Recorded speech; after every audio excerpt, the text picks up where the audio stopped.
Subscribe करें और bell दबाएं ताकि कोई खबर रह न जाए।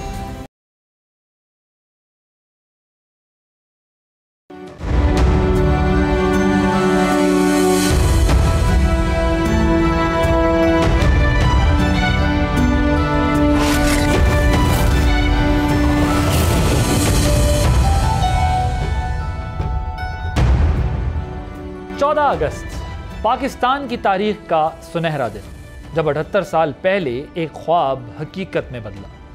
एक ऐसा ख्वाब जिसकी ताबीर के लिए लाखों मुसलमानों ने अपनी जानों की कुर्बानी दी। कायद-ए-आज़म मोहम्मद अली जिन्ना रहमतुल्लाह अलैह की वलवला अंगेज क़यादत में तहरीक पाकिस्तान एक तूफ़ान की तरह उठी और एक ऐसी मंजिल पर जा पहुंची जिसकी मिसाल दुनिया की तारीख में कम ही मिलती है। आज हम वक्त के उस सफ़र का रिकैप करने की कोशिश करेंगे, उन कुर्बानियों को याद करेंगे जिनकी वजह से हमें आज़ादी मिली, उन फतूहात का जिक्र करेंगे जो नाकाबिले तज़कीर अज़्म की निशानी है, और उन मुश्किलात का भी जिनका इब्तिदाई दिनों के मुश्किल हालात में मुल्क ने सीना तान कर मुकाबला किया। फिर हम जायज़ा लेंगे आज के पाकिस्तान का, जहाँ रोशन ख्वाब आंखों में बसाए मुतहर्रिक नौजवान अपनी पहचान बना रहे हैं, जहाँ शहर जगमगा रहे हैं और एक जज्बा है जो हर चैलेंज का मुकाबला करने को तैयार है। फिर आखिर में बात करेंगे मुस्तकबिल की, एक ऐसे पाकिस्तान की जो ईंट से ईंट जोड़कर अपने लोगों की इज्तिमाई अज़्म और यकीन से तकमील के सफ़र पर रवां दवा है। ये है पाकिस्तान की कहानी जो माजी की अज़मत से हाल के इस्तेहकाम तक और मुस्तकबिल के अज़्म से इबारत है। यौम आज़ादी की इस खुसूसी ट्रांसमिशन में आप देख रहे हैं बोल आदिल अब्बासी के साथ। आज के प्रोग्राम में मेरे साथ मौजूद होंगे major general retired Raza Mohammad साहब, फॉर्मर डिप्लोमेट हैं, पाकिस्तान की सफारतकारी के राज़ो न्याज़ को भी जानते हैं, समझते हैं, दिफाई मामलात को भी समझते हैं, और पाकिस्तान ने दिफाई एतबार से अब तक क्या हासिल किया है या सफारती महाज पर हमारी क्या कामयाबियाँ रही हैं, इसका तज़किरा और बातचीत भी होगी। मेरे साथ मौजूद होंगे मेरे दूसरे गेस्ट ख्वाजा रज़ी हैदर साहब, फॉर्मर डायरेक्टर हैं कायद-ए-आज़म अकेडमी के। उनसे हम बात करेंगे, समझेंगे कि कायद-ए-आज़म की जो शख्सियत थी, उनके जो शख्सियत के मुख्तलिफ पहलू थे, वो हमें क्या पैगाम देते हैं, उनसे बात करेंगे। मेरी तीसरी गेस्ट जो होंगी वो सामिया ख़ान होंगी, एस्ट्रोलॉजिस्ट हैं। उनका पाकिस्तान के बारे में, क्योंकि उनको इनवाइट करने का जो मकसद है वो ये था कि उनका पाकिस्तान के बारे में बहुत होपफुल रही हैं और उनका ये ख्याल था कि पाकिस्तान के बेहतर दिन आने वाले हैं और इंटरनेशनल फ्रंट पे भी पाकिस्तान को बड़ी अचीवमेंट्स मिलने वाली हैं, और वो एक ऐसे वक्त में ये बात कर रही थी जिस वक्त पाकिस्तान के हालात खासे नासाज थे। तो ज़रा समझेंगे कि वो सितारे जो उनके इल्म के मुताबिक क्या कह रहे थे। ज़ाहिर आलिमुल गैब अल्लाह ताला की ज़ात है और अल्लाह के पास तमाम इल्म है, लेकिन वो कहती हैं ये कि हम अपने महदूद इल्म जो अल्लाह ने हमें दिया उसके तहत समझते हैं कि क्या होता है। So I will start with you general साहब, मुझे ये बताइएगा कि पाकिस्तान अब ज़रा, क्योंकि उस जनरेशन के लिए जिसने पाकिस्तान में क्राइसिस भी देखा, चैलेंजेस भी देखे, प्रॉब्लम्स भी देखी हैं, वो जनरेशन ये समझती है कि पाकिस्तान शायद कुछ अचीव नहीं कर सका। So I just want to understand in the start कि पाकिस्तान बनते ही पहली जंग छिड़ गई, पाकिस्तान के पास मुकम्मल फ़ौज भी नहीं थी, अभी हमारे पास पूरी फ़ौज भी नहीं आई थी, ना मुकम्मल फ़ौज हमारे हिस्से में थी, पूरा जो इंडिया है उसमें फ़ौज फैली हुई थी। तो एक न्यू बॉर्न कंट्री, उसके हालात यहाँ तक कैसे पहुँचे? जी, बहुत शुक्रिया बात साहब मुझे प्रोग्राम में लेने के लिए। जी, आपने बड़ी अच्छी बात कही। मैं वहाँ से शुरू करूँगा जहाँ से हमने अपने बाप से सुना कि वो जब एक मुत्तहिदा हिंदुस्तान में रहते थे जो बरसग़ीर था तो क्या हालात थे। तो उनके मुताबिक जो मुसलमानों की ज़िंदगी थी इतनी को अच्छी नहीं थी। उनके दोस्त भी होते थे, स्कूल में वो इकट्ठे भी जाते थे, लेकिन हमारे मुसलमान बच्चों को इजाज़त नहीं होती थी कि कभी वो उनके किचन में भी दाखिल हो जाएं। उनके पानी को अगर हाथ लगा दें तो वो फेंक दिया जाता था। तो इस तरह के हालात थे। मुआशी तौर पे भी मुसलमान जो थे कमज़ोर थे। तो ये सब मुसलमानों का ख्वाब था। और जैसे आपने बड़े ख़ूबसूरती से अपने इंट्रो में बताया, कायद-ए-आज़म मोहम्मद अली जिन्ना को अल्लाह ताला ने ये हमारा लीडर बनाया और उनको ये हौसला दिया कि बावजूद बीमार होने के उन्होंने स्ट्रगल की और हमारे लिए, हमारे मुसलमानों के लिए एक इलादा ख़ित्ता जो है पाकिस्तान के तौर पे हासिल किया। शुरू में बहुत प्रॉब्लम्स है जो आपने फरमाया। मुझे ये भी याद है कि मैंने पढ़ा है कि हमारे जो ऑफिसर्स थे उनके बैठने के लिए जगह नहीं थी। जो सामान की क्रेट्स होते थे, पैकिंग, उन पे बैठते थे और उनके पास ये जो पिन्स होती हैं, कॉमन पिन्स नहीं थी, तो वो कहते थे हम शाम को जाते थे, सरकंडे तोड़ के लाते थे कि ताकि पेपरों में पिन कांटे लगा के उनको जोड़ें। और पाकिस्तान के पास पे नहीं थी देने को और पाकिस्तान के जो मुतमव्वल लोग थे, इस्फहानी साहब थे, बाकी लोग थे, उन्होंने एक एक महीने की पे दी पाकिस्तान को। तो ऐसे हालात में पाकिस्तान खड़ा हुआ। जब जंग की नवाब ऑफ भावलपुर साहब थे और भी थे, बाकी और मुतमव्वल जो पाकिस्तानी थे, मुसलमान थे, उन्होंने हेल्प की। बहुत सारी कुर्बानियाँ दी गई लोगों ने, जिन्होंने हिजरत की, उन्होंने घर बार लुटाए, फसलें, जानवर, मवेशी, इज़्ज़तें, जानें, सब खो के ये मुल्क पाया। आज जहाँ पे हम खड़े हैं अल्हम्दुलिल्लाह रब्बिल आलमीन, अगर आप थोड़ा सा पीछे देखते हैं, अप्रैल मई के महीनों में देखते हैं, तो पाकिस्तान ने मार्का हक़ में एक फ़तह मुबीन हासिल की। और ये पूरी कौम ने की, सिर्फ अफवाज पाकिस्तान ने तो नहीं की। मीडिया ने एक बहुत अच्छी जंग लड़ी, हमारे यूथ ने, हमारे अवाम ने, सब ने मिल के खड़े होकर पाकिस्तान को ये इज़्ज़त दी। और आज पाकिस्तान इस खित्ते के मजबूत तरीन ममालिक में है और आज पाकिस्तान जो है उसकी इज़्ज़त वेस्ट में भी है। आपको पता ही है कि स्पेशल इन्विटेशन दी गई अमेरिका की तरफ से, बाकी कंट्रीज़ के लोग आ रहे हैं, आपकी इज़्ज़त कर रहे हैं, आपकी तरफ देख रहे हैं कि पाकिस्तान कितना एक स्ट्रॉन्ग मुल्क है। और जब आजमाइश आई तो पाकिस्तान कैसे खड़ा हुआ। मसाइल हैं थोड़े बहुत, मैं स्टेप बाय स्टेप सब पे, हमने पास्ट, प्रेजेंट और फ्यूचर दोनों डिस्कस करना है। अब हमने उस जो हमारे सामने से रीसेंट कोई अगर चैलेंजेस हैं उससे कैसे निपटना है, इस पर भी आगे हम बात करेंगे। अभी तो हम ज़रा एक पास्ट पे एक झलक प्लीज़ करिए डालना चाहते थे। ख्वाजा साहब, मुझे ये बताइएगा कि आप 27 साल तक कायद-ए-आज़म अकेडमी से वाबस्ता रहे हैं। कायद-ए-आज़म और तहरीक पाकिस्तान पर कई किताबों के आप मुसन्निफ़ हैं। पाकिस्तान बनाने की ज़रूरत क्यों पेश आई थी? मैं ज़रा आज का जो हमारा व्यूअर है उसको, बच्चे को पता हो या व्यूअर्स को पता हो कि क्या वजह बनी कि कायद-ए-आज़म ने गांधी जी की जानिब से मुत्तहदा हिंदुस्तान का वज़ीर आज़म बनने की पेशकश भी ठुकरा दी थी।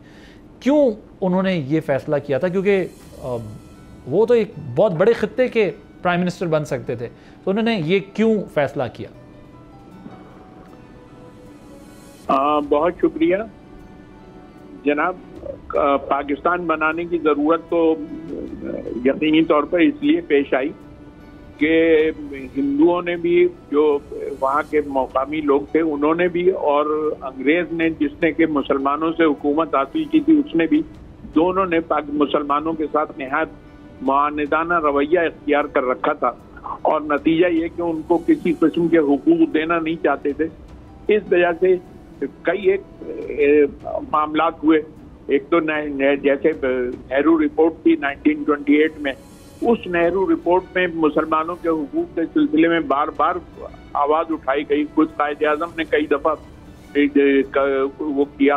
फिर 1928 में उन्होंने जाकर कांग्रेस के जलसे में भी कहा कि अगर आप मुसलमानों को उनके हुकूक यहाँ नहीं देंगे तो लाज़मी बात है आप एक बड़े तबके को महरूम कर देंगे और आप एक हिंदू राज की तरफ ले जा रहे हैं। इस सूरत हाल को नेहरू रिपोर्ट जिस तरह से मुरतब की गई है, इसी नेहरू रिपोर्ट की बुनियाद पर राउंड टेबल कॉन्फ्रेंस में 1931 में उन्होंने मुतालबे किए थे और कायद-ए-आज़म ने वहाँ भी रद्द कर दिया था और कहा था कि नहीं, मैं तो इन चीज़ों को तस्लीम नहीं करूँगा जब तक कि मुसलमानों को उनके बुनियादी हुकूक और पूरे हुकूक नहीं दे दिए जाएंगे। तो हम देखते हैं कि ये असल में सारा मसला ये था कि मुसलमानों को किसी सूरत से पीछे धकेल दिया जाए और हिंदू राज हिंदुस्तान में कायम कर दिया जाए। तो ऐसी सूरत में कायद-ए-आज़म ने इस बात को बहुत शुरू में ही महसूस कर लिया था और उन्होंने बार बार ये कहा कि मुसलमानों को मुत्तहिद रहना है ताकि ये कि वो अपने हुकूक हिंदुओं से और कांग्रेस से और खुसूसन बरतानवी हुकूमत से हासिल कर सकें। आपने अपनी किताब में कायद-ए-आज़म के 72 साल में गांधी की जानिब से मोहम्मद अली जिन्ना को कायद-ए-आज़म कहकर मुखातिब करने के वाक़े का भी तज़किरा किया, लिखा है, जिसके सबसे ज़्यादा कहते हैं दुख मौलाना अब्दुल कलाम आज़ाद साहब को हुआ था। ये वाक़या क्या था और इसकी तहरीक आज़ादी पर क्या इम्पैक्ट हुए? देखिए, बात यह कि हमारे यहाँ मुसलमानों में हमेशा रहनुमाओं को कुछ न कुछ खिताबात दिए जाते रहे, है ना। सो मोहम्मद अली जिन्ना को भी कायद-ए-आज़म का खिताब जो था वो दिया गया और ये खिताब जो है 1937 में लखनऊ में जो मुस्लिम लीग का सेशन हुआ था उसमें ये बात सामने आई और मौलाना जफर अली खां और दूसरे लोगों ने तो उस वक्त मोहम्मद अली जिन्ना को कायद आज़म कह के मुखातिब किया। लेकिन उससे पहले भी बहुत सारी शवाहिद मौजूद हैं जहाँ उन्होंने कायद आज़म मोहम्मद अली जिन्ना को कहा। लेकिन हिंदुस्तान की तारीख में, जैसे आपने अबुल कलाम आज़ाद का जिक्र किया, तो अबुल कलाम आज़ाद को भी किसी वक्त में 1921 में या 20 में कायद आज़म का उनकी एक किताब का इश्तार छपा था कहीं पर, उसमें उन्होंने लिखा था कि हिंदुस्तान के कायद आज़म अबुल कलाम आज़ाद। इसी तरह से गांधी को भी कायद आज़म कहा गया और उन्होंने भी ये लिखा था, वहां पर उनकी आज़ादी हिंद के नाम से किताब थी, उसमें भी ये बात लिखी थी कि हिंदुस्तान के कायद आज़म गांधी, मोहनदास करमचंद गांधी लिखा था उनको। इसी तरह से 1936 के इलेक्शंस में खलीफा शुजाउद्दीन की इलेक्शन कैंपेन जो लाहौर में थी, उसमें एक पोस्टर निकला जिसमें अल्लामा इकबाल को कायद आज़म लिखा गया। तो कायद आज़म का लक़ब तो मुख्तलिफ लोगों को लिखा गया। ये गांधी ने जो कायद आज़म को लिखा था, ये तो 19 जनवरी 1940 में उसने एक खत लिखा था जिसमें उसने लिखा कि मुझे किसी ने बताया कि आपको कायद आज़म कहा जाता है, तो इसलिए मैं आपको ये खत लिख रहा हूँ, तो कायद आज़म कहकर आपको मुखातिब कर रहा हूँ। इस बात को अबुल कलाम आज़ाद ने बहुत ज्यादा रंग दे दिया और उन्होंने अपनी किताब इंडिया मीन्स फ्रीडम में भी लिखा कि अगर गांधी कायद आज़म का लफ्ज इस्तेमाल न करते तो शायद ये कायद मोहम्मद अली जिन्ना कायद आज़म न हो पाते। लेकिन उन्होंने इस तारीखी हकीकत से इनकार कर दिया कि 1940 का जो इजलास था उसमें भी कायद आज़म को कायद आज़म कहा गया और वो मोहम्मद अली जिन्ना को कायद आज़म कहा गया। उसके बाद भी जो मुस्लिम लीग के इजलास होते रहे उसमें हमेशा मोहम्मद अली जिन्ना को कायद आज़म कह के मुखातिब किया गया। यहाँ दरमियान में मैं एक बात और अर्ज कर दूं कि मौलाना मोहम्मद अली जौहर का 1931 में जनवरी 1931 में इंतकाल हुआ, तो उस वक्त हिंदुस्तान के मुतादिद अखबारों में उन्हें कायद आज़म लिखा गया। तो यानी एक खातून थी बेगम खुर्शीद उनका नाम था, उन्होंने तो एक नज्म भी लिखी थी फारसी में जो असर जदीद कलकत्ता से एक अखबार निकलता था उसमें छपी थी। तो उसमें उन्होंने अलविदा कायद आज़म हुर्रियत के बदले जलील, इस तरह का उन्होंने लिखा था जुमला। तो उन्होंने भी कायद आज़म लिखा था मौलाना मोहम्मद अली जौहर को। सो ये खिताब जो था मुख्तलिफ लोगों से ट्रैवल करता हुआ मोहम्मद अली जिन्ना पर आया और यहाँ पर आकर फिर इस पे स्टॉप लग गया। फिर किसी को हिंदुस्तान में कायद आज़म नहीं कहा गया। और ये अबुल कलाम आज़ाद ने जो किया वो तो असल में एक सियासी वो था उनका, और उन्हें चूंकि वो अबुल कलाम आज़ाद जो थे गांधी से थोड़े मुतनफ़िर हो चुके थे, सो उन्होंने अपनी किताब में गांधी को चूंकि वो करना था इसलिए उन्होंने ये गांधी पे इल्जाम लगाया कि साहब अगर ये कायद आज़म ना कहते तो शायद ये कायद आज़म ऐसा ना हो। और आप कह रहे हैं मुतादिद मरतबा माजी में उनको कहा जा चुका था और ये टाइटल कायद आज़म का जो है वो उन समेत कुछ और लोगों को भी मिला। जी सर, मैं अभी आता हूँ आपकी तरफ, कुछ और अहम सवालात भी आपसे करने। जनरल साहब मुझे ये बताएं कि पाकिस्तान को अपने स्टार्ट से ही आगाज़ से ही जो है वो अपने से कई गुना बड़े दुश्मन का मुकाबला करना पड़ा। फिर 71 के बाद हमें एक डेटरेंस क्रिएट करने के लिए फिर एक्स्ट्रॉर्डनरी मेजर्स लेने पड़े।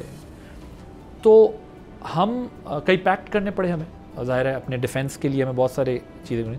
सो जो नेशनल सिक्योरिटी का ये सारा प्रोसेस था, ये जो जर्नी थी, हम इसमें अगर मैं आपसे कहूँ उसको थोड़ा सा एनालाइज करें तो आप उसको किस तरह से एक मुख्तसरन और जामे तरीके से समझा सकें हमारे व्यूअर्स को, क्यों हमें ये सब ज़रूरत पड़ी और हमने ये सब कुछ किया, अपने डिफेंस पैक्ट्स किए और अपने से बड़े दुश्मन का मुकाबला किया और आज हम यहाँ पहुँचे कि आज तक हम उसको बिल्कुल आंखों में आंखें डालकर बात करें। भाई साहब बहुत अच्छा क्वेश्चन है जी। इसमें थोड़ा सा बैकग्राउंड ये दूंगा कि जब पाकिस्तान आज़ाद हुआ तो जो अफवाज की तकसीम थी, जो रिसोर्सेज की तकसीम थी, वो भी टॉपसी टर्वी थी, वो फेयर नहीं थी। पाकिस्तान के आज तक बहुत सारे बकाया जात हैं जो हमें मिलने थे, नंबर एक। नंबर दो, जब पाकिस्तान आज़ाद हुआ तो ज़्यादातर सनतें जो थी वो हिंदुस्तान में चली गई। पाकिस्तान में बहुत कम ऑर्डिनेंस फैक्ट्रीज़ थी, पाकिस्तान में मिलिट्री बेसेस भी बहुत कम थी। तो जो ही शुरू में पाकिस्तान ने कश्मीर के बारे में बातचीत शुरू की तो इंडिया ने इसका इल्हाक कर लिया, जो नामुनसिफाना इल्हाक था। तो उसके बाद लश्कर कशी हो गई, पाकिस्तान के लोग उठ खड़े हुए, फिर बाद में अफवाज पाकिस्तान भी गई और वहाँ पे 48 में चकोठी तक हमारे लोग गए और वहाँ पे जाके सीज़ फायर हुआ और वहाँ पे हदबंदी हो गई। वो हदबंदी भी इस तरह हुई कि इंडिया जो है ये मामला सारा यूनाइटेड नेशन में लेके गया और वहाँ पे जंगबंदी होगी कि ये हदूद हैं, ये लाइन ऑफ कंट्रोल जो है अभी कहते हैं, लाइन ऑफ एक्चुअल कांटेक्ट भी थी, सीज़ फायर लाइन भी कहलाई गई, सो बहुत सारे नाम थे इसके। तो वहाँ पे पाकिस्तान को एहसास हुआ कि पाकिस्तान जो है इसको मिलिट्रेरली स्ट्रॉन्ग होना है नंबर 1, और इकोनॉमिकली मुआशी तौर पे फाइनेंशियली स्ट्रॉन्ग होना है। तो उस वक़्त पाकिस्तान को जो ऑफ़र्स थी उसमें सबसे बड़ी ऑफ़र्स जो थी वो वेस्ट की तरफ से थी। कोई थोड़ा सा हमारा ये भी है कि ज़ाहिर है हम लोग एक वेस्टर्न कॉलोनी थे, हमारा जो झुकाव था, हमारी तालीम जो थी, हमारे लोगों का आना जाना, हमारी जो मिलिट्री की ट्रेनिंग थी, जो ब्यूरोक्रेसी थी, उनका ज़्यादा झुकाव जो है इस वक्त मगरब की तरफ था। तो इसलिए पाकिस्तान जो है सीटो और सेंटो 2 बड़े मशहूर पैक्ट्स हैं उसमें शामिल हुआ और पाकिस्तान जो है अगेंस्ट यूँ कह लें कि यूएसएसआर एक्सपेंशन एक मुल्क के तौर पे यहाँ पे खड़ा हो गया। और पाकिस्तान के साथ और बहुत सारे ख़ित्ते के मुल्क थे जिसमें इराक़ भी था, ईरान भी था, टर्की भी था, ये सारे मुल्क इकट्ठे हो गए और इन्होंने मिल के तो सीटो और सेंटो को ज्वाइन किया। बाद में ज़ाहिर है डिसइंचेंट हो गए। नंबर 2, पाकिस्तान को चूँकि अफवाज की ज़रूरत थी, अमेरिका ने पाकिस्तान की हेल्प की, पाकिस्तान को 2.5 डिवीज़न फ़ौज जो है उन्होंने कहा कि हम बना के देंगे। तो स्ट्रेटजिकली पाकिस्तान को ये मिलिट्री हेल्प हुई। सडनली फिर वो 1965 की वॉर शुरू हो गई जिसमें पाकिस्तान की तरफ से कुछ लोगों ने इन्फिल्ट्रेट किया। इंडिया ने मेन महाज जो है वो खोल दिया और लाहौर और सियालकोट में उन्होंने हमला कर दिया। अफवाज पाकिस्तान अल्हम्दुलिल्लाह बड़ी बहादुरी से उन्होंने बड़े तरीके से पूरे मुल्क ने, पूरे लोगों ने, आपने स्टोरियाँ सुनी होगी, लोग जो हैं सिविल कपड़ों में, जो उनके पास गन्स थी वो लेके चले गए, कोई कुताले लेके चला गया, कोई खाना लेके चला गया आगे फ़ौज के साथ। और इसकी रिफ्लेक्शन हमें इस वॉर में भी नज़र आई जहाँ उसकी ज़रूरत नहीं थी, जहाँ पर ज़ाहिर है इलेक्ट्रोमैग्नेटिक प्रोसेस अडॉप्ट किया गया, जहाँ पर साइबर वॉर हुई, जहाँ पर आपने एक्स्ट्रॉर्डनरी टेक्नोलॉजी का यूज़ किया, ड्रोन्स यूज़ हुए। यहाँ भी फिर हमने देखा कि लोग गन्स लेके सिविल ड्रेस में, जज्बा के लोगों का जज्बा है कि हम क्या कंट्रीब्यूट कर सकते हैं टू प्रोटेक्ट आवर मदरलैंड। तो आज अल्लाह का शुक्र है जी, उसके बाद 1971 में हमारे साथ यूँ समझिए कि एक अनप्रेसिडेंटेड किस्म की वॉर थी और एक हमारे साथ धोखा हो गया। धोखा इस सेंस में हुआ कि इंडिया ने बहुत सारे जो बंगाली थे वहाँ पे एक प्रॉब्लम क्रिएट किया, ख़ुद से किया, उसको हाइप किया, उनको इन्फिल्ट्रेट कराया, बाद में ट्रेन करके ख़ुद उनकी फ़ौज हमला आवर हुई और उन्होंने बाकायदा एक हमला करके ईस्ट पाकिस्तान को उनके लोगों के साथ मिलकर इलादा किया। तो ये एक लेसन था पाकिस्तान के लिए। और पाकिस्तान की जो उस वक़्त की लीडरशिप थी, इमीडिएटली 1971 के बाद जुल्फ़िकार भुट्टो साहब थे और उसके बाद जितने लोग भी आए, पार में आए, ख्वाह वज़ीर हक साहब थे, मुशर्रफ साहब थे, नवाज़ शरीफ थे, बेनज़ीर भुट्टो थी, सब लोगों ने एटमी प्रोग्राम को आगे बढ़ाया। क्योंकि इसलिए आगे बढ़ाया कि 1974 में इंडिया ने एटमी धमाका कर दिया। ऑल्दो उन्होंने उसको नाम दिया peaceful Buddha and all that, nuclear कब पीसफुल होता है जी, लेकिन इसलिए पाकिस्तान के लिए ये ज़रूरत बन गई और सारी कौम की सपोर्ट के साथ और बड़ी मेहनत के साथ और बड़ा बीच बचाव करा के बड़ी स्ट्रेटजी के साथ ये कैपेबिलिटी हासिल की गई। आपको पता ही है कि दुनिया के बहुत सारे ममालिक ये नहीं चाहते थे कि पाकिस्तान एक न्यूक्लियर पावर बने। तो अल्हम्दुलिल्लाह आज न्यूक्लियर पावर भी बन गए। और कन्वेंशनली मैं ये कहना चाहूँगा, अभी जो हम बनियानुल मरसूस की बात करते हैं, अमेरिका हक की बात करते हैं, एयरफोर्स की, आर्मी की बात करते हैं, तो अल्हम्दुलिल्लाह हमने अपना लोहा कन्वेंशनल वॉर में मनवाया है। न्यूक्लियर की ज़रूरत ही नहीं पड़ी। वो तो ना उसको दिखाने की ज़रूरत पड़ी, ना कहने की ज़रूरत पड़ी, ना उसका कोई वो जैसे इंडिया कहते ब्लैकमेल किया, ये किया, वो किया, कुछ भी नहीं किया पाकिस्तान ने। हाँ, पाकिस्तान लेकिन इसको जन साहब हम फॉर क्लैरिटी, ज़ाहिर न्यूक्स की ज़रूरत तो नहीं पड़ी, लेकिन इसको हम कन्वेंशनल और अनकन्वेंशनल दोनों कह सकते हैं क्योंकि टेक्नोलॉजी का जो यूज़ हुआ वो भी ट्रेडिशनल या कन्वेंशनल वॉर में यूजुअली नहीं होता। तो हमने कन्वेंशनल अनकन्वेंशनल दोनों लड़ रही except nukes ji, very rightly said, was very much there to very rightly said, क्योंकि ये जी जो यूँ समझे कि ये एक ऐसी वॉर थी जिसमें सारी चीज़ें यूज़ हुई, सारा स्पेक्ट्रम यूज़ हुआ और टॉप से लेकर नीचे तक, और इसमें छोटे बच्चे जो टेक्नोलॉजी पे काम कर रहे थे पाकिस्तान में, एयरफोर्स में, आर्मी में, वो they played a vital role. और ये पाकिस्तान कभी ब्रैग नहीं करता, हम दावे नहीं करते हैं, हम शो ऑफ नहीं करते हैं, और अल्हम्दुलिल्लाह पाकिस्तान ने फिर ये सारा कुछ कर दिखाया। और आज पाकिस्तान, जैसे आप थोड़ी देर पहले भी हम बात कर रहे थे,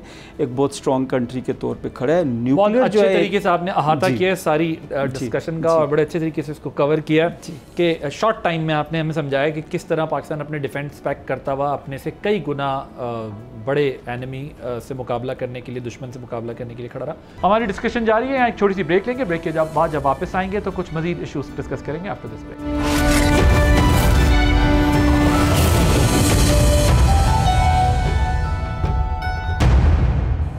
वेलकम बैक। मेरे साथ इस वक्त मौजूद हैं सामिया खान, एस्ट्रोलॉजिस्ट हैं। उनसे ज़रा पूछेंगे कि वो पाकिस्तान के अच्छे मुस्तकबिल की नवीद सुनाती रही हैं। Samia, thank you so much for joining us. मुझे ये बताइएगा कि ये जो 14 अगस्त है, मार्का हक, इसको खुसूसी तौर पर सेलिब्रेट किया जा रहा है। बुनियाद मरसूस पाकिस्तान ने फ़तह हासिल की अपने से बड़े मुखालिफ के ख़िलाफ़, और पूरी दुनिया में पाकिस्तान का अब डंका बज रहा है। अमेरिकन प्रेसिडेंट पाकिस्तान की तारीफ़ें कर रहे हैं, कई ममालिक रीजनल पाकिस्तान के करीब और आते जा रहे हैं, और भारत तन्हाई का शिकार होता जा रहा है। सो आज के बाद से आप पाकिस्तान को कहाँ जाता देख रही हैं अपने बकौल आपके महदूद इल्म के मुताबिक?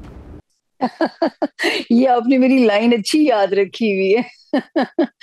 सबसे पहले तो जी बिस्मिल्लाहिर्रहमानिर्रहीम, और आपके सुनने वालों को जश्न आज़ादी बहुत बहुत मुबारक हो।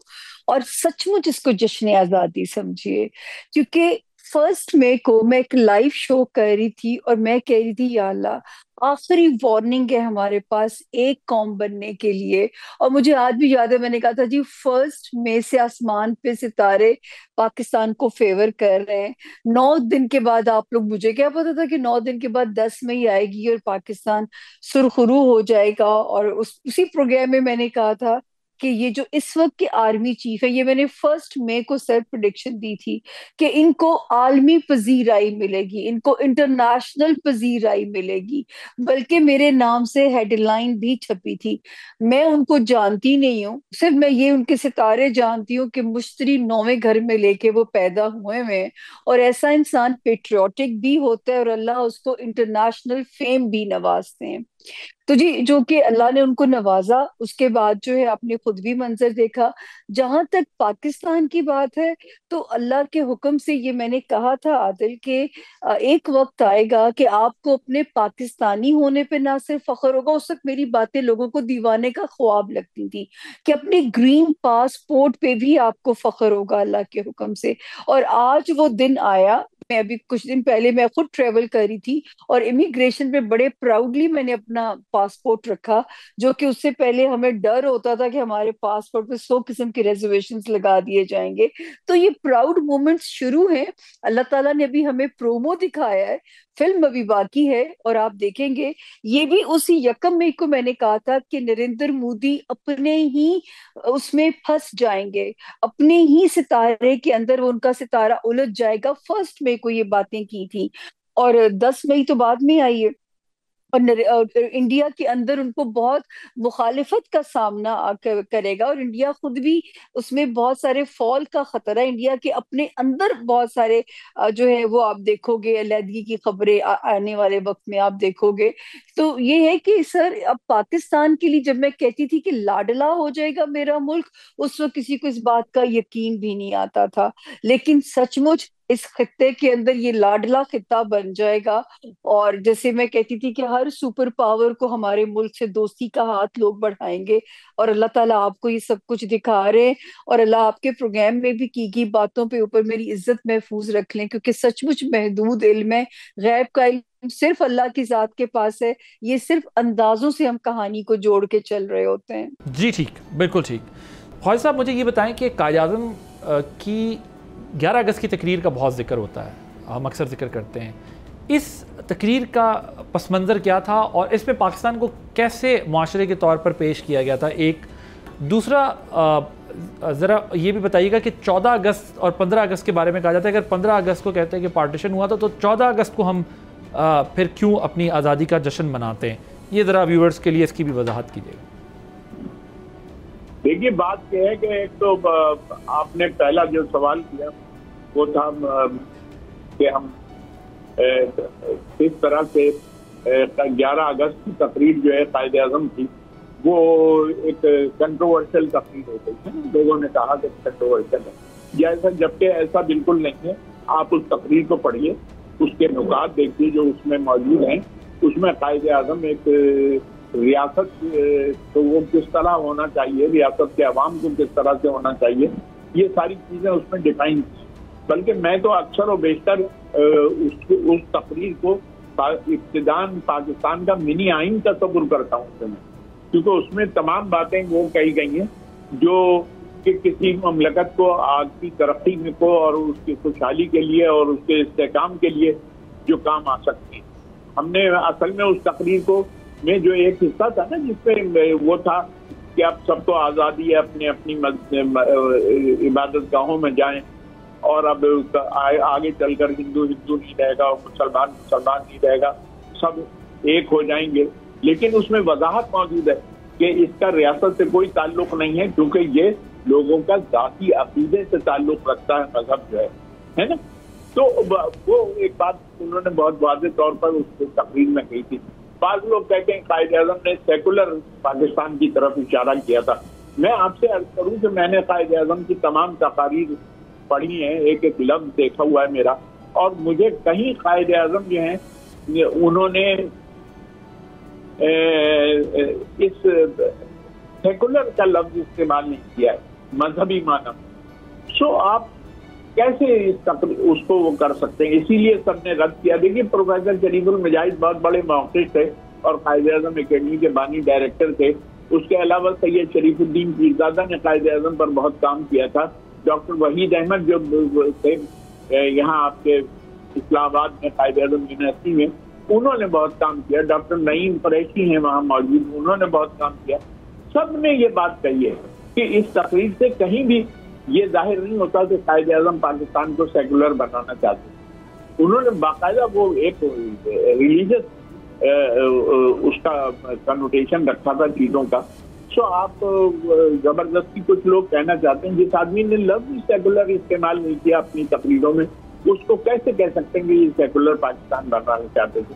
ये बड़ी कंट्रोवर्सी पैदा हो गई और अब तो तकरीबन ख़त्म हो चुकी है। पहले बहुत ये बात चली थी, लेकिन अब तकरीबन ख़त्म हो चुकी है। और शरीफुल मजाहिद साहब का एक इस सिलसिले में बहुत बड़ा आर्टिकल था जो डॉन में छपा था, और आज उस आर्टिकल के छपे हुए तकरीबन 22 साल हो चुके हैं। उस आर्टिकल के सिलसिले में किसी ने कोई जवाब नहीं दिया, उसकी तरदीद की थी। सो ये जो इस कायदे आज़म की तकरीर में जो नुकात मौजूद हैं, ये तमाम नुकात वो हैं जो मीसाक़े मदीना में मौजूद। इसलिए शरीफुल मजाहिद ने भी लिखा है कि ये मीसाक़े मदीना से अडॉप्ट की हुई चीजें थी जो इसमें दी गई थी, क्योंकि एक मुस्लिम रियासत बन रही थी। सो इसे ठीक वो नहीं करना चाहिए। जी 14 और 15 की तफरीक।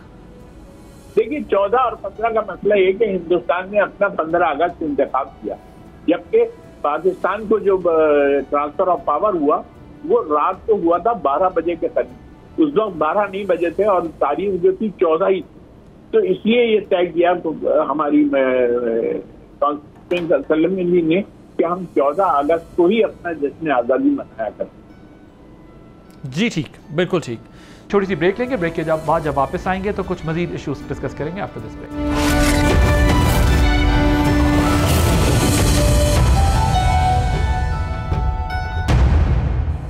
Welcome back.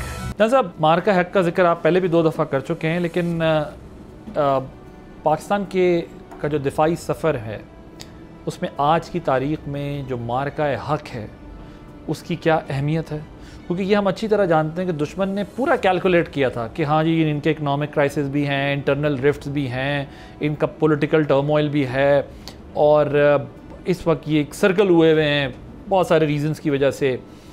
तो वो जो कैलकुलेशन थी उसकी, वो तो अल्हम्दुलिल्लाह 2 दिन के अंदर ही बराबर हो गई। मतलब मुझे तो वो कहने में कोई आर नहीं है कि मोदी साहब ये फरमा रहे थे कि पाकिस्तान ने हम पर ही हमला कर दिया। सो इससे अंदाज़ा होता है कि ही वो शॉक्ड, कन्फ्यूज, कि वो नहीं एक्सपेक्ट कर रहे थे कि पाकिस्तान इस लेवल पे जाके रिटेलिएट करेगा। ज़ाहिर है वो अपने कॉन्टेक्स्ट में बात कर रहे थे, लेकिन ये अंदाज़ा हुआ कि सरप्राइज़ हो गए। सो इस लेवल तक पहुँचने के लिए जो हमारा डिफेंस है, हम किस किस हद तक उस पर गुजरे हैं, और यहाँ तक इतना स्ट्रॉन्ग डिफेंस का हम पहले भी जिक्र कर रहे थे कि हमने मॉडर्न वॉरफेयर में भी अपना एक लोहा मनवाया। मतलब चाइनीज़ और फ्रेंच टेक्नोलॉजी का कंपैरिजन होने लग गया, और यहाँ तक, हालांकि फ्रेंच टेक्नोलॉजी को दुनिया रिकग्नाइज़ करती है, तो यहाँ तक हम पहुँचे कैसे? यहाँ पे हमें चाइना को नहीं भूलना चाहिए, एक वो कौम जो पिछले कई दहाइयों से, 7 से ज़्यादा दहाइयों से हमारे साथ खड़ी है। और जब हम शुरू में आए थे तो वो कंपैरेटिवली हमसे कई चीज़ों में पीछे थे, और आज वो दुनिया में नंबर 1 इकॉनमी बनने जा रहे हैं, टेक्नोलॉजी में आगे हैं, वो साइंस एंड रिसर्च में आगे हैं। तो उनकी सपोर्ट भी थी, हमारी ट्रेनिंग थी, बाकी सारी चीज़ें थी। जो फ्यूचर के चैलेंजेस की आप बात कर रहे थे, उसमें यह है कि यहाँ से शुरू करना चाहिए कि इस जंग में हमने जो अच्छा किया वो ठीक, जो गलतियाँ हुई, खामियाँ हुई, वो कहाँ पे थी। नंबर 2, हमारे जो चैलेंजेस हैं उन सब में मेरा ख्याल सबसे बड़ा चैलेंज ये है, इंटरनल कोहेजन का चैलेंज है कि इंटरनली हम लोगों को हिस्से होना है। हमारे जो इश्यूज़ हैं, जो रिलेटेड हैं एथनिसिटी के साथ रिलेटेड हैं, सेक्टेरियनिज़म के साथ रिलेटेड हैं, मुआशी वसाइल की तकसीम के साथ रिलेटेड हैं, उनको हमने सॉर्ट आउट करना है। नंबर 2, जो हमारी यूथ है, ये बहुत बड़ी अपॉर्चुनिटी और चैलेंज भी है। इस यूथ को तैयार करना मुस्तकबिल के लिए कि वो यूज़फुल बने, ना सिर्फ अपने लिए, पाकिस्तान के लिए, बल्कि पूरे ख़ित्ते के लिए और पूरी दुनिया में सबसे जो कीमती एक्सपोर्टेबल कमोडिटी इस वक्त हमारे पास मौजूद है वो हमारी यूथ है, कि दुनिया सारी में यूथ की कमी, हमारे पास यूथ है। नेक्स्ट जो चैलेंज है हमारा वो पॉलिटिकल कोहेजन है जी, कि पॉलिटिकली अगर हम लोगों में कोई इश्यूज़ हैं, डिविजन्स हैं, उनको हमें दूर करना है। और एक दूसरे से के साथ जो इम्पॉर्टेंट चीज़ है टॉलरेंस, हमारी सोसाइटी में टॉलरेंस काफ़ी हद तक कम होती जा रही है, कि एक दूसरे को बर्दाश्त करना, मजहबी रवादारी, सियासी रवादारी, ज़बान में, बाकी चीज़ों में, कि हम टॉलरेट करें एक दूसरे को। और आगे के लिए हमें सबसे इम्पॉर्टेंट चीज़ जो नंबर 1 पे आती है वो हमारी मुआशी तरक्की है। मुआशी तौर पे हमें मजबूत बनना है, इंडस्ट्रियलाइज करना है, जॉब के लिए, और वो नेशनल यूनिटी और उसके लिए बहुत ज़रूरी है, कमिटमेंट और जो डिटर्मिनेशन है उसके बगैर आ नहीं सकती। ख्वाजा साहब मुझे बताइएगा कि बिल्कुल आखिरी अब वक्त है प्रोग्राम का, कायद-ए-आज़म के फरमुदात की रोशनी में अगर उस कॉन्टेक्स्ट में हम देखें तो पाकिस्तान के जो रोशन मुस्तकबिल है उसके लिए आप क्या पैगाम देंगे, कायद-ए-आज़म की जो हमारी डायरेक्शन है उसके कॉन्टेक्स्ट में? बहुत शुक्रिया। देखें, बात यह है, एक तो ये मैं अभी जो गुफ्तगू हो रही थी चाइना के हवाले से, तो मैं यहाँ एक इजाफा करता चलूँ कि चाइना से हमारे ऐसे दिली ताल्लुकात हैं और इतने पुरक़दीम ताल्लुकात हैं कि बहुत सारे चाइनीज़ लीडर जो तहरीक पाकिस्तान के दौरान भी कायद-ए-आज़म से मिलते रहे हैं, जैसा कि उस ज़माने की किताबों से और अखबारात से जाहिर है। उसके अलावा कायद-ए-आज़म के मज़ार में जो दुनिया का एक बहुत बड़ा फानूस लगा हुआ है जिसे देखने के लिए लोग जाते हैं, वो फानूस जो है वो चाइना ने दिया था। तो ये हमारे साथ चाइना के हमारे साथ ताल्लुकात का और कायद-ए-आज़म से चाइना की अकीदत का ये एक बहुत बड़ा मुंह बोलता सबूत है ना। तो उसके अलावा देखिए, कायद-ए-आज़म के फरमुदात तो बहुत हैं। मैं फिर एक बात, यानी जरा तल्ख नवाई है ये, लेकिन मैं आपसे अर्ज कर दूं, हमने कायद-ए-आज़म की तकारीर यानी कोई तवज्जो नहीं दी। हमारे निसाब में कहीं कायद-ए-आज़म मौजूद नहीं है, ना उनकी तकारीर हैं, ना उनकी तकारीर के इक़्तिबासात हैं। तो जो नए बच्चे हैं, जो तालिब इल्म हैं, उन्हें तो कुछ पता ही नहीं चल पाता है। वो तो अच्छा, और टीवी पे या इधर उधर जो प्रोग्राम आते हैं वो देखते नहीं है बच्चे इस तरह शौक से। तो ऐसी सूरत में हम कायद-ए-आज़म के फरमुदात जो हैं उन्हें ज़्यादा से ज़्यादा माशरे में आम करें, ज़्यादा से ज़्यादा उनको वो दें, ताकि कि नौजवान, देखिए इस कौम का हमारा मुस्तकबिल जो है ये नौजवान है ना, इन नौजवानों की तरबियत ज़रूरी है। जब इनकी तरबियत कायद-ए-आज़म के फरमुदात के मुताबिक होगी तो ये लोग लाज़मी आता है इस मुल्क से उनकी मोहब्बत में इजाफा होगा, इस मुल्क की इस्तेकामत के लिए और इस्तेकाम के लिए वो जिद्दोजहद करेंगे। और जैसा कि कर रहे हैं, नौजवानों का बहुत बड़ा कंट्रीब्यूशन है इस मुल्क में, आज भी है और तहरीक पाकिस्तान के दौरान भी। खुद कायद-ए-आज़म ने all India Muslim student federation जो थी, नौजवानों की एक तंजीम बनाई थी जो मुस्लिम लीग के अंडर में काम करती थी। तो ये नौजवान थे जिन्होंने कि हमें 1945 और 46 के इलेक्शंस में बहुत ज्यादा काम किया और कामयाबी दिलाई। तो मुझे यकीन है 100% कि अगर नौजवानों की तरबियत दुरुस्त अंदाज में की जाए और कायद आज़म के फरमानात के मुताबिक की जाए तो वो इस मुल्क को यकीनी तौर पर 4 चांद लगा दें। Thank you so much. Khawaja Razi Haider साहब कायद आज़म अकेडमी के फॉर्मर डायरेक्टर हैं। Major general retired Raza Mohammad साहब फॉर्मर डिप्लोमेट हैं। सामिया खान एस्ट्रोलॉजिस्ट हैं। आपका बहुत शुक्रिया। आपने नाज़रीन गुफ्तगू सुनी। सिर्फ जज्बे से नहीं बनती, जज्बा बहुत अच्छी बात है, जज्बा होना चाहिए। कौमें बनती हैं इत्तेहाद, तंजीम, महकम से। हमें अपनी सफ़ों में उन लोगों को तलाश करना होगा जो हमारे आइडिया ऑफ पाकिस्तान के ख़िलाफ़ है। इख्तलाफ होना, हालात का सितम, मुश्किलात, परेशानियाँ, मसाइल तमाम कौमों की ज़िंदगी में आते हैं, लेकिन हमें ये देखना है कि हम क्या वैल्यू ऐड कर रहे हैं, हम क्या कंट्रीब्यूट कर रहे हैं अपनी कंट्री के लिए। हमेशा मुल्क से नहीं मांगा जाता, मुल्क को दिया भी जाता है। और बदकिस्मती से हम ये देखते हैं कि जब हम कुछ हासिल कर लेते हैं तो हमारी तरजीह होती है कि अब हम मुल्क को नहीं देंगे, बल्कि हम शायद इससे आगे कहीं चले जाएंगे और फिर अपनी ज़िंदगी बनाएंगे। ऐसे कई लोग हैं, लेकिन पाकिस्तान उन लोगों के लिए बना था जो पाकिस्तान को दे सके। पाकिस्तान ने हमें बहुत कुछ दिया है, हमें अब इस मुल्क को क्या देना है ये सोचने की ज़रूरत है। और इस मुल्क में रहेगा वही जो इस मुल्क के रोशन मुस्तकबिल के लिए पैदा किया गया है। आदिल अब्बासी को इजाज़त दीजिए। अल्लाह हाफ़िज़।